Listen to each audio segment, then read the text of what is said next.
Hello, everybody. Welcome back to my channel. Hope you have a fantastic day. Today, we're going to be reacting. Oh, well, I was going to react to this playlist. It's a playlist made, and it's all about Noxus. I was going to react to that, but then I came across this when I opened up my webpage, and it's the Reckoners. It's like a new cinematic they released like 6 days ago. And then also, beside that was Necrit explaining this cinematic. So I figured I'd watch this and then Necrit explaining about it, and then I'll start watching the playlist about Noxus. So yeah, let's go. Subtitles is on. Volume looks good. 30. We'll see. Oh, it's fine. Okay. Battling, of course. Interesting art style.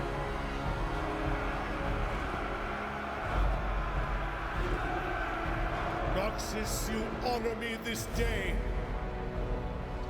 But we are not here for celebration. Not for spectacle or sport.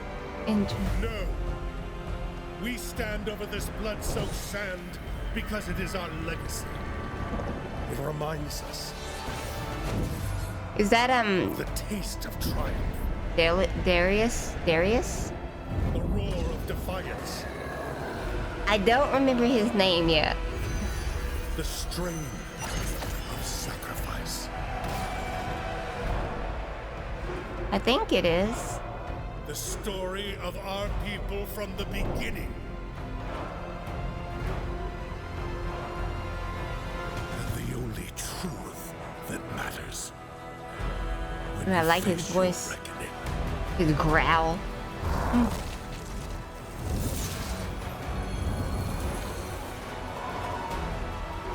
Strength above all. That was really cool. I like the whole, like, the redness of it. It's awesome looking. I think that's Darius, and I think this is about him fighting that big troll guy, which I don't know his name. I know I've been told his name multiple times. But yeah, let's go watch Necrit tell me about this. So I'm sure he's good. It's a 12-minute video, so I'm sure there's like so much in this that I missed. Alright, so we're here with Necrit. Let's go. Well, I'm back from another break, which is why I haven't uploaded for 5 whole days. And suspiciously, League is not burning that much. How did this actually happen? Well, for the most part, things just calmed down. Which finally also gave some spotlight to some of the good things that are happening. I mean, we get a rough outline of how Riot wants to update the Sun Uzal skin. Maybe we can talk about that one next time. Oh, the new season launch together with Arena and a whole new cinematic, which should be mostly canon, but also it hides a lot of Easter eggs. We're gonna talk about all of that now. And then the Xayah incident happened. Oh my god, they're so cute. Do I want to talk about that one? Anyway, if there is one thing the new season is doing well, it is the story beats. Regardless of how the Noxian season is received, and despite the lack of written short stories, it is cool to see that the story of Noxus is moving. It is not moving at the speed of light, but the progression is noticeable. And most importantly, it is cool to see that Riot is using all kinds of media for this kind of storytelling. Normally, Riot would just release a random trailer for a skin. Well, now that trailer became part of the canonical lore. Normally, we would get just random art in the client. But now it is all part of the Noxian culture. Oh. This tying together of the entire theme is great. And yesterday, when the new act went live together with the game mode, which is also part of the canon lore, we also got a trailer that pays tribute to all the story that already happened. And so now, without further ado, we do have the civic duty of turning a 1-minute long trailer into a 10-minute long video. It's so amazing. How does he do that? People heading into the reckoning He has so much to say. Here already, as if this was made by Fortiche, we can notice quite a few details. You may see that the entrance into the arena is split. You have the lowborn of Noxus entering the arena at the bottom, while at the top you have the nobility and the more important personnel. This already tells us how Noxus is structured. Because while they don't really give that much value to nobility, there are still important houses within Noxus that simply have higher value. And so here you can actually see the division. I can also point out that in the background there is a statue that really looks like a Demacian statue. I'm not sure if that is important. After which the shot goes directly into the pit. Of course, here we can see just a bunch of Reckoners fighting for glory, with one of the Reckoners riding a Basilisk. Now, in case you haven't played Legends of Runeterra or watched one of the MMO videos, Basilisks are pretty much the most common mount you can find around Noxus. Sometimes they are used for labor, but sometimes they are used for combat. And since this one is armored, it should be obvious what this one is doing. After which we get a view from above, where we can see all the flames. Now, these fires around the arena were first explored in Legends of Runeterra, after which they pretty much became iconic for the Reckoning Pits. This is why you can also see the fires in the arena game mode, but also you can see them in the new finisher. And here you can once again notice the separation in the crowd. If you have a look at all the people on top, you can see that they are in general more bulkier and armored. Because all of those people are important and they actually do have the money. It just look like blobs to me. Hold on, what? Where are they? Is this the people he's talking about? Like right here? Okay. I'll take his word for it. While all the people at the bottom look more normal and thinner, because they likely just have casual clothing. And what's interesting to see is that at the bottom you can actually see the Reckoners with the Basilisk. Which makes me wonder, is this actually a 3D scene? Because everything down to the details is the same compared to the previous shot, including the hammer flying in the air. But then the shot zooms out and we can see just how massive the entire arena is compared to the other houses in the Immortal Bastion. And yes, this is all inside the Immortal Bastion, because the entire capital city is massive. But here you can see that there are slight differences from the Noxidai arena, which you may remember from Mel's comic. That's because that arena should be in the Medarda quarters of the Immortal Bastion. But since that arena is called the Noxidai arena, named after the tribe of Vision from the ancient Noxus, it would also make sense for the Immortal Bastion to have arenas named after the Noxalai following Guile, and Noxcry representing might, which is exactly Noxalai, Noxidai, Noxcry. You'll see why in a moment. And okay. Of course, all of this is just a theory for now. Anyway, then we get a shot of Darius arriving in this arena. I thought so. That's why it might be representing might. Now, we are still not sure just how canonical all of this is. But assuming that all of this is canon, it is cool to see that he has the new axe here. Obviously, he got it here because it is representing the skin you can get in the game. But from this setup, it really seems like the entire skin is Darius in his ceremonial garb, meaning that that is also a ceremonial axe. So in the end, yeah, it is cool to see that this is canon. After which we then get a side shot of Darius, and behind him we can see some of the red banners with the icon of the Triforix. More than that, this looks more like the modern Triforix and not the one we've seen in the cinematic, which is from the past. This made me think that maybe all of this is happening after the Triforix is already established, but later you will see that is likely not the case. And as of the time of this specific cinematic, Noxus was likely still ruled by Borem Darkwill. Anyway, the next shot reveals that all of this is happening in honor of Darius, who just came back from fighting the trolls in the north. Okay. So all of this is their celebration of the victory on the Freljordian fronts. And Darius even mentions that they are not here for the celebrations, or the spectacle, or the sport. Instead, they were there on the blood-soaked sand because of their legacy. After which the shot goes down below the arena to show us the blood of the Reckoners that was soaked in, and then something cool happens.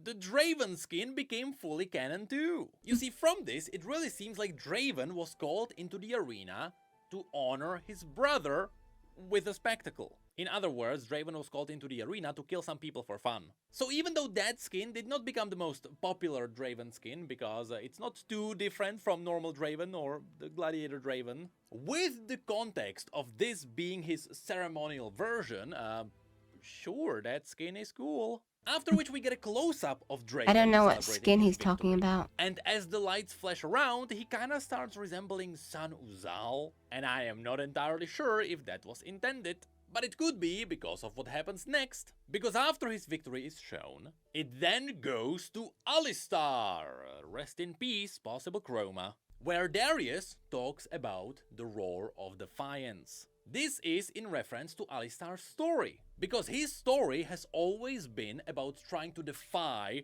the Noxians who put him into this arena. Because yes, Alistar is fighting in the Reckoning Pits against his own will. And you can see that he is crushing someone who kinda resembles one of the Trifarian Legion, which would suggest that he is really powerful. But again, at this time, the Trifarix is not a thing, so I am pretty sure that is not a Trifarian armor. And lastly, they also show Jhin, who in Noxus was known as Viscero. Now, in case you don't remember, Jhin was essentially kidnapped from Ionia. He was brought into Noxus, where people noticed that he was really good with a spear, and so they offered him a better future in the Reckoning arenas. He didn't have anything to lose, so he accepted. He became a really good Reckoner, after which Borem Darkwill sent him to the front lines of a Demacian battlefront. Which means that since Borem Darkwill is the one who sends Viscero away, which also triggers the Demacians into rescuing him, it means that at this time,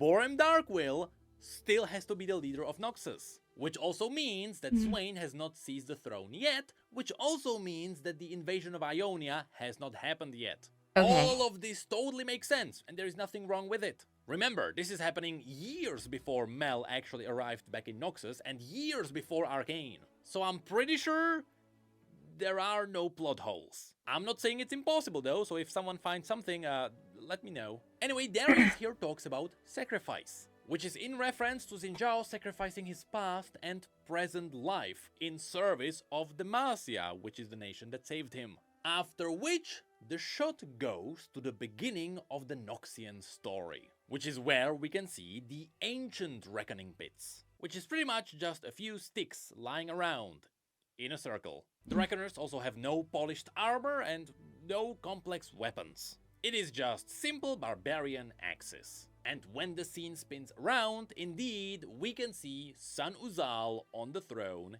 in the background. He is watching the fights just like modern Noxians do in the present days. After which, Darius mentions that there is only one truth that matters: strength above all. Not only is this a reference to his quote in the game, but later Darius will also become a member of the Trifarix, and he will represent might. So his entire character is pretty much strength incarnate. But even more importantly than that, all of this is a reference to the cinematic with San Uzal.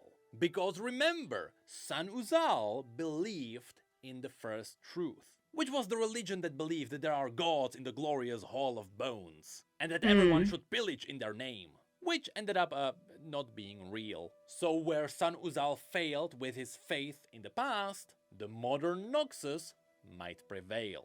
But instead of the first truth, they believe in the truth of strength. Hold on one moment. I want to look up San Huza. I don't think it's the same person I thought it was, son. I did not spell that correctly, but that's okay. Now, who are you? Oh, Mordekaiser? Oh. That's why his name seems so familiar. So, San Huza is Mordekaiser. I learned that before. I just could not remember his name. Okay, so that makes a lot more sense now. So this is before Mordekaiser happened. I just had to look it up because I was like, I know that name, but I was couldn't put a face to it. And that's because I know a lot more about Mordekaiser than I do about San Huza. Remember, San Uzal believed in the first truth, which was the religion that believed that there are gods in the glorious Hall of Bones, and that everyone should pillage in their name, which ended up not being real. So where San Uzal failed with his faith in the past, the modern Noxus might prevail. But instead of the first truth, they believe in the truth of strength. After this, the shot then gives us some flashbacks of Darius fighting Trundle in Trundle. Of course, there he became victorious. Okay. And that is where the cinematic ends. Did we get into 10 minutes? I don't know, because I am editing this later. But I will have to say that in general, I really like these. Despite the overall lore around League of Legends slowing down, the pace at which we are getting these small story beats is great. And according to the client, it seems like there will be 2 more things happening in this act. Based on what we've seen on PBE and what was already mentioned, there might be 1 more comic, but there might also be 1 more minigame. And since all the minigames we got so far were really good, I actually can't wait for the story that will happen in Act 2. Just remember that not everything will be great. Go into this open-minded. And most importantly, remember that Alistar died for this. Alright, so that was pretty interesting. Like I said, I didn't know Sanhuzal. I did know kinda. I knew the name. I just couldn't put a face to it. And it was driving me crazy, but yeah. So, very interesting. I don't know a lot about Noxus and Noxians and their history. There is a playlist made that has all the cinematics and all the information, and I'm gonna go react to that now. And I don't know how long it is, but I'll post it after I post this one. Alright guys, so that was me reacting to the Reckoning cinematic and Necrit talking about that cinematic. Let me know what you thought about it in the comments below, and if you're new, please like, subscribe, and the bell for notification. Thank you all so much for watching. You have a good day or night. Bye bye.